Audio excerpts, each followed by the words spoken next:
Next item on the agenda, the Chief Financial Officer's report, starting on approximately page 5. Scott?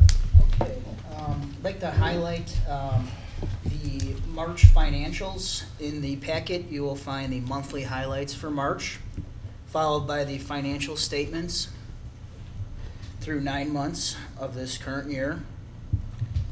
Following the financial statements is the outline of our student activity accounts for the month of March. After the student activity account is the revenue expense report. There was a question submitted on page 25 in board book in regards to the line item for substitutes. This account is over budget already at this time in the year. Throughout this year, we've had some unusual, as far as a norm, we have several parental leaves, FMLA leaves for certified and non-certified. Also, we had a substitute nurse for half the year. So our costs incurred do look pretty high on it. I expect that this sub-account should come in at or around $245,000 total for it, being about 22% over budget. And when you say several, I mean, we had four teachers that under the contract have parental leave. So, normally we have 1 or 2. We had a couple. A slew of FMLAs. Yeah, I don't want to make it sound like we had 100. 4 or 5. Right. So. With it, but all those. But that's add up. unusual for one school year. So all that leave piled up, and then part you said the Partly nurse. for the nurse. Right. So it was an unusual year for that. Last year we spent 191 and we budgeted 200. So, and we had one of the leaves. One of the teachers that was out on leave was an AP class. So in trying to bring in a temporary sub, we used an internal sub for the benefit of the students in that AP class. So that drove up the cost a little bit. Exactly.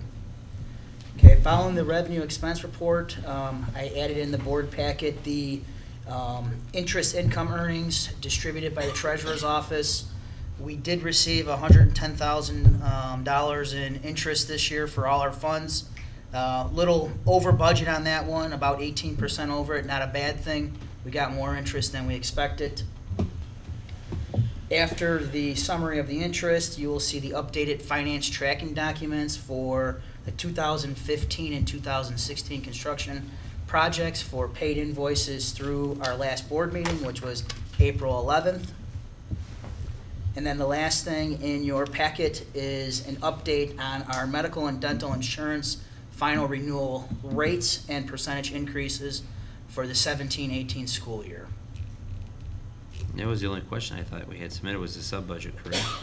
There was a little bit on the interest. Okay, you already addressed that though, Yes. right? Is that net of the loss, or is this loss is already done? I believe that is net of the loss. Okay. Anything further for the financials? Scott, anything further? No. Okay, thank you very much. At this point of the meeting, the agenda calls for visitors' comments and surveying the audience. I don't see anyone raising their hand that wishes to speak tonight. So this is our first opportunity for visitors' comments. And we'll move on then to discussion items. At this point of the meeting, Board of Education members may request to add an additional discussion item. Anyone from my left or my right wish to add something? Seeing none, we'll move on to the next discussion item is the police department radio. No update at this time. Okay.